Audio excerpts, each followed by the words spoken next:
تلنگانہ کے نظام آباد میں پولیس نے ایک شخص پرشانت کے قتل کے معاملے میں اس کی بیوی سمیت 3 افراد کو گرفتار کیا ہے۔ پولیس کے مطابق پرشانت دبئی سے واپس آیا ہوا تھا، جس کے بعد بیوی کے مبینہ ناجائز تعلقات کا معاملہ سامنے آیا۔ الزام ہے کہ بیوی سندھیا نے عاشق انل اور ساتھی بنٹی کے ساتھ مل کر اپنے ہی شوہر کا قتل کر دیا۔ پولیس کے مطابق پہلے پرشانت کو چھت سے دھکا دیا گیا لیکن وہ بچ گیا۔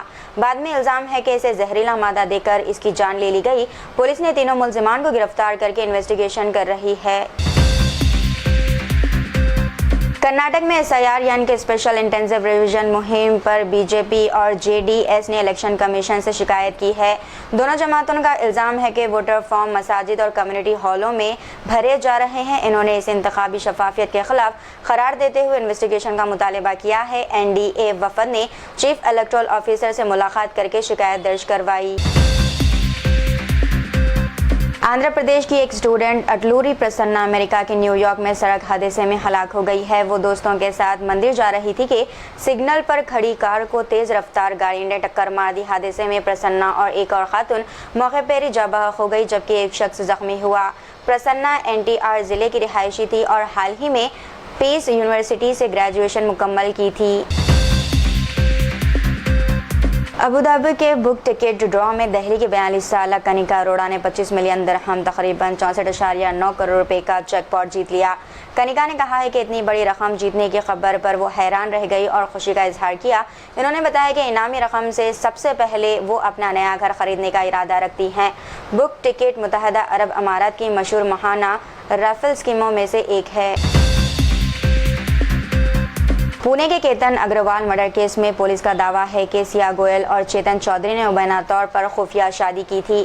پولیس کے مطابق کیتن کو 18 جون کو لوہا گڑھ قلعے سے دھکا دے کر قتل کیا گیا تھا، جس میں دونوں ملزمان گرفتار ہیں۔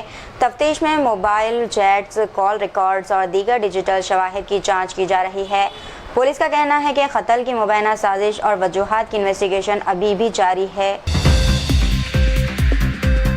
انڈونیشیا کے صدر پربیوو سبیانتو نے وزیر اعظم نریندر مودی کی تعریف کرتے ہوئے کہا ہے کہ وہ ان کے کام اور پروگراموں کو فالو کرتے ہیں۔ انہوں نے کہا ہے کہ بھارت کی ترقی اور کامیاب اسکیموں سے متاثر ہو کر وہ کئی پروگرام انڈونیشیا میں بھی نافذ کر رہے ہیں۔ یہ بیان مودی کے دورے انڈونیشیا کے دوران ایک عشائیہ تقریب میں دیا گیا جہاں صدر پربیوو نے ان کا استقبال کیا۔ اس موقع پر وزیر اعظم مودی کو انڈونیشیا کے اعلیٰ ترین سول اعزاز سے بھی نوازا گیا۔ BJP لیڈر پرکاش ریڈی نے SIR ووٹر لسٹ مہم کو لے کر الیکشن کمیشن پر دباؤ کا الزام لگایا ہے۔ انہوں نے بیرسٹر جناب اسدالدین اویسی کے مستقل رہائشی سرٹیفکیٹ PRC کے مطالبے کی مخالفت کرتے ہوئے اعتراض کیا۔ ریڈی نے الزام لگایا ہے کہ غیر قانونی ووٹروں کو شامل کرنے کی کوشش کی جا رہی ہے، تاہم یہ الزامات سیاسی بیان بازی کا حصہ ہے۔ انہوں نے الیکشن کمیشن سے ووٹر لسٹ کی تیاری میں مکمل احتیاط برتنے کی اپیل کی۔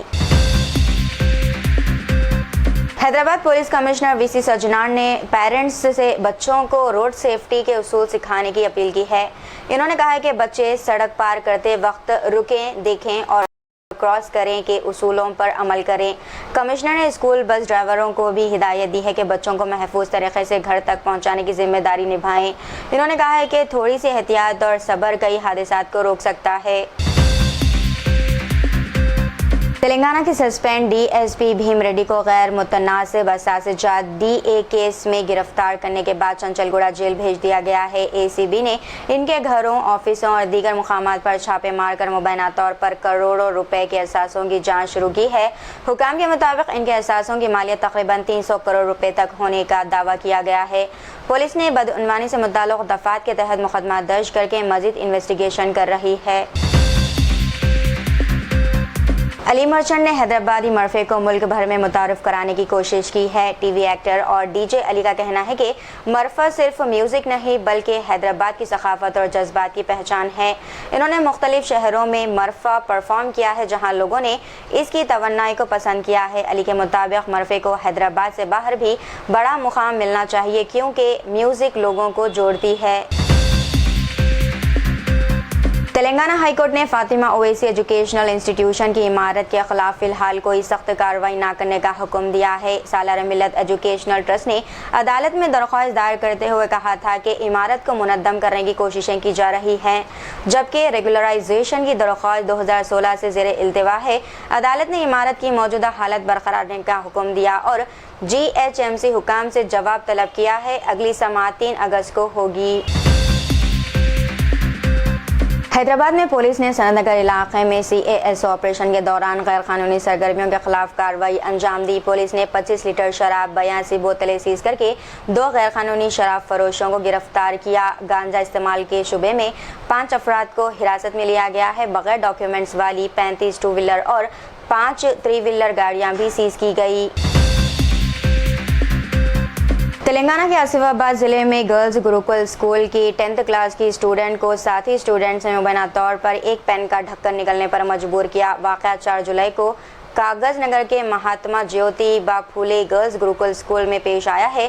اسٹوڈنٹ کو آنکھوں پر پٹی باندھ کر پانی پلا کر پین کا ڈھکن نکلوایا گیا، جس سے ڈاکٹر نے آپریشن کے ذریعے نکالا۔ پیرنٹس نے شکایت درج نہیں کرائی، تاہم پولیس نے واقعے کی انویسٹیگیشن کر رہی ہے۔ تو یہ تھی ناظرین آج کی اسپیڈ نیوز۔ دیجیے اجازت، میں فاطمہ کو ملتے ہیں اگلی اسپیڈ نیوز میں، تب تک کے لیے ہمارے چینل HN TV نیوز کو لائک، شیئر اور سبسکرائب کرنا نہ بھولیے گا۔ اللہ حافظ۔